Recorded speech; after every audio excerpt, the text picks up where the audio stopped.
નમસ્કાર મિત્રો. દોસ્તો, આજે મેં આ વિડીયો ખાસ કરીને વણકર સમાજના યુવાનો માટે બનાવ્યો છે. મિત્રો, આ વિડીયો બનાવવાનું કારણ એક જ છે કે અત્યારે હું ઘણા બધા લગ્ન જે ગ્રુપો છે વોટ્સએપ એમાં છું. દરેક ગ્રુપની અંદર લગભગ 15, 20, 25 બાયોડેટા છોકરાઓના આવે છે અને ભાગ્ય જ 1-2 બાયોડેટા છોકરીઓના આવે છે. તેમાંથી છોકરાઓના બાયોડેટાની અંદર 10,000, 12,000 પગારમાં જોબ કરતા હોય છે છોકરાઓ. જ્યારે છોકરીઓના બાયોડેટા આવે છે ત્યારે છોકરી ખૂબ ભણેલી હોય છે. ઘણી છોકરીઓ ડૉક્ટર હોય છે, એન્જિનિયર હોય છે, વકીલ હોય છે, અથવા તો કોઈ સારી સરકારી જગ્યાએ નોકરી કરતી હોય છે. એટલે કહેવાનો મતલબ સમાજમાં છોકરીઓની અછત થઈ ગઈ છે. એટલે હવે દરેકના દીકરાઓ જે ઉંમરલાયક થયા છે, જેની ઉંમર 35 વર્ષ, 40 વર્ષ, 45 વર્ષ થઈ ગઈ છે, તે લોકોના લગ્ન થવા લગભગ અસંભવ થઈ ગયા છે. કારણ કે અત્યારે દરેક મા બાપની એક અપેક્ષા થઈ ગઈ છે કે મારો જે જમાઈ છે તે સરકારી નોકરી હોય તેવો હોવો જોઈએ.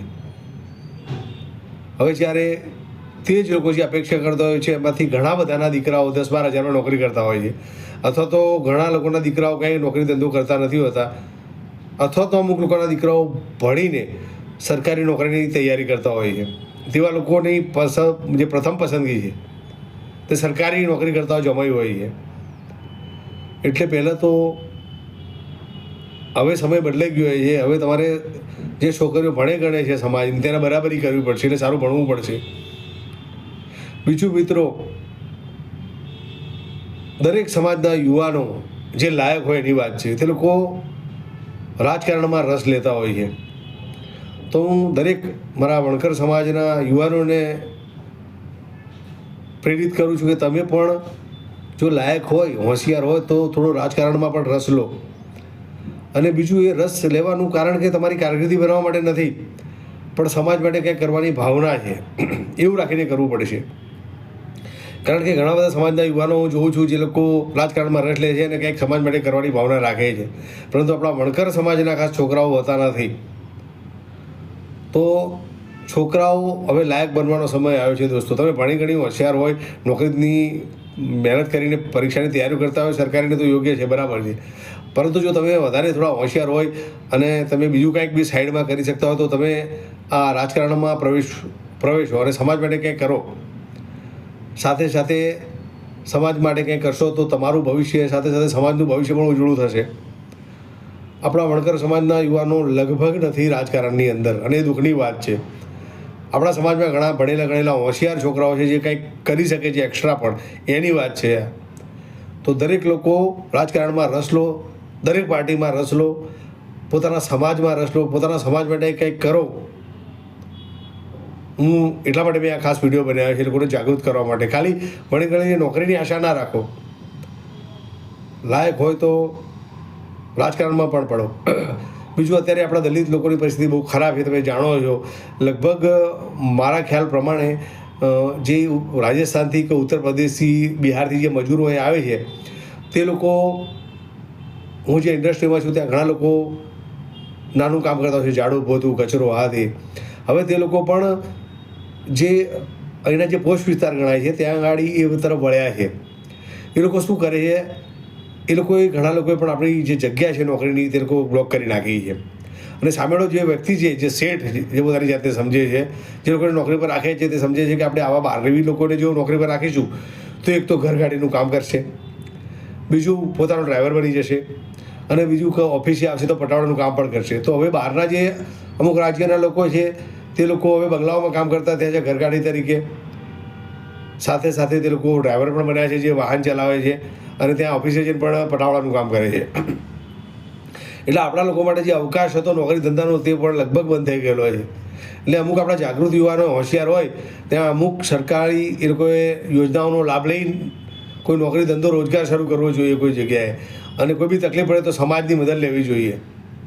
કેમ કે હવે શું, સ્વનિર્ભર બનવું જરૂરી થઈ ગયું છે. કેમ કે હવે શું થશે, તમારું વધારે શોષણ થશે, કારણ કે બહારના વ્યક્તિઓ ઓછા પગારમાં એકદમ નોકરી કરે છે, મને ખબર છે. આપણા લોકોને જે લોકોને 10, 12, 15 હજાર પણ નથી આપવા, એ લોકોને ત્યાં લોકો 15 હજાર આપે છે કપલને, અને ત્યાં રાખે છે. તેમને ખાવા પીવાનું, રહેવાનું બધું એ બંગલા પર, ઘરગાડીનું કામ કરવાનું, સાથે સાથે ડ્રાઇવિંગ બી કરવાનું જે તે વ્યક્તિનું, અને સાથે ઓફિસમાં જઈને પટાવડાનું કામ પણ કરવાનું. એટલે સમય બદલાયો છે, સમાજે પણ ધીરે ધીરે બદલાવવો પડશે દોસ્તો. જો તમે બદલાશો નહીં તો આવનાર સમયમાં આપણા સમાજમાં પણ દીકરીઓ બહુ ઓછી થઈ ગઈ છે. ભવિષ્યમાં આપણા દીકરાઓને બહુ સમસ્યા થવાની છે. તો દરેક મા બાપ સમજો. અને બીજું, લગ્નમાં પણ જે ગ્રુપો છે તેમાં પણ અમુક લોકો પરંગણા વાત કરે છે. પરંગણા વાત છોડો, આપણો માણસ વણકર હોય એ જ જરૂરી છે. તમે પરંગણા વાત અંદર કરશો તો પછી અમુક લોકો તમારી પાસે તમારી સાથે આભડછેડ પણ કરશે, કારણ કે તમે અંદર એકબીજાને અપનાવી નથી શકતા. સમાજના લોકો જ વણકરોને અપનાવતા નથી, તો બીજા લોકો પાસે તમે શું અપેક્ષા રાખવાના છો? તો તમારા ઘણા લોકોની મેં બાયોડામાં જોયું, દીકરીઓની ઉંમર 35, 40, 45 વર્ષ થઈ ગઈ છે, અને યુવાનોની પણ. તો તેવા મા બાપો થોડી બાછોડ કરો. કોઈ પણ સારા પરંગણામાં સારું સગું મળે તો જોઈને પોતાના દીકરા દીકરીને પરિણાવી દો, જેથી લોકો સુખી થાય. એમની જિંદગી બરબાદ થઈ રહી છે તમારી જીદના કારણે, કે અમારે તો આવો જ જમાઈ જોઈએ, આવી જ હોવું જોઈએ. પહેલું, દરેક પોતાના બાળકોને સંસ્કારી બનાવવાનું આગ્રહ રાખો. દરેક પોતાના બાળકને સંસ્કારી બનાવો. દીકરાના માતા પિતા દીકરાને સંસ્કારી બનાવો, સારી સમજણ આપો. દીકરીના મા બાપ દીકરીને સમજણી બનાવો, સારી માહિતી આપો. અત્યારે આ સોશિયલ મીડિયાના જમાનામાં સંસ્કારી રહેવું બહુ જ અઘરું થઈ ગયું છે. પહેલાંના સમયની વાત અલગ હતી. એટલે દરેક જાગૃત થાવ, પોતાના બાળકોનું ધ્યાન રાખો, અને સમાજનું પણ ધ્યાન રાખો. બસ આટલો જ મોટો વિડીયો હતો લોકોને જાગૃત કરવા માટેનો. જય ભીમ દોસ્તો, જય ભીમ. તમને મારો આ વિડીયો કાંઈ યોગ્ય લાગે તો કોમેન્ટ કરજો, એને શેર કરજો, અને મારી ચેનલને સબસ્ક્રાઈબ કરજો. હું સમાજ જાગૃતિ માટે કામ કરી રહ્યો છું, તો મને મદદ કરજો દોસ્તો. અને આ વિડીયો વધારે શેર કરજો, જેથી લોકો જાગૃત થાય, મા બાપ અને બાળકો પણ જાગૃત થાય, ને આગળ વધવાની નવી તકો શોધે. જય ભીમ. મારું નામ છે મનીષ કુમાર, અને આ છે મારી યુટ્યુબ ચેનલ જવાબદાર કોણ. બીજું મિત્રો, દરેક સમાજના લોકો પોતાના સમાજને મદદ કરે છે. દાખલા તરીકે કોઈ કરિયાણાની દુકાન હોય, પ્લમ્બરનું કોઈ કામ કરતો હોય, દરજીનું કોઈ કામ કરતો હોય, કે અનેક અઢળક અલગ કામ કરતા હોય લોકો. તો દરેક લોકો હવે સમય એવો આવે છે કે પોતાના સમાજના વ્યક્તિ પાસેથી વસ્તુ લેવાનો આગ્રહ રાખે છે, જેથી સમાજનો પૈસો સમાજમાં રહે. એટલે બને ત્યાં સુધી કોઈ પણ કામ હોય તમારે તો પહેલાં આપણા સમાજના વ્યક્તિની પસંદ કરો, જેથી એને બિચારાનો રોજગાર મળતો રહે, અને સમાજ પણ આગળ વધતો રહે, સમાજનો પૈસો સમાજમાં રહે. હવે સમય એવો આવે છે, હું જ્યાં જોઉં છું ત્યાં હું જોઉં છું દરેક સમાજના લોકો કાંઈ પણ કામ હોય પોતાના સમાજના વ્યક્તિને પહેલી પસંદગી કરે છે. ના મળે તો બીજા વ્યક્તિ પાસે કામ કરાવે છે. તો આ પણ એક વસ્તુ ધ્યાન રાખો. આપણા સમાજની દુકાનો હોય, કોઈ પણ નોકરી ધંધા રોજગાર હોય, તો ખાસ તમારે જરૂરત હોય તો પહેલે તમારા સમાજના વ્યક્તિને પ્રાધાન્ય આપો. અને સમાજવાળા વ્યક્તિઓને પણ નમ્ર વિનંતી, તમે જો કરિયાણાની દુકાન ધરાવતા અથવા તો બીજો કોઈ નાનો મોટો ધંધો કરતા હોય, સમાજનો માણસ જ્યારે તમારી પાસે આવે છે તો થોડા પૈસા રિઝનેબલ લો, ઓછા પૈસા કરો, પ્રેમાળ સંબંધ રાખો, કે ફરીથી તમારી પાસે આવે ને 10 જણાને મોકલે તમારી પાસે. કારણ કે બંને સમાજના ભાઈઓને એકબીજાની જરૂરી છે, તો એકબીજાને મદદ કરો દોસ્તો. બસ આટલો જ વિડીયો હતો. થોડું રહી ગયું હતું એટલા માટે આ વિડીયો ઉમેર્યો છે.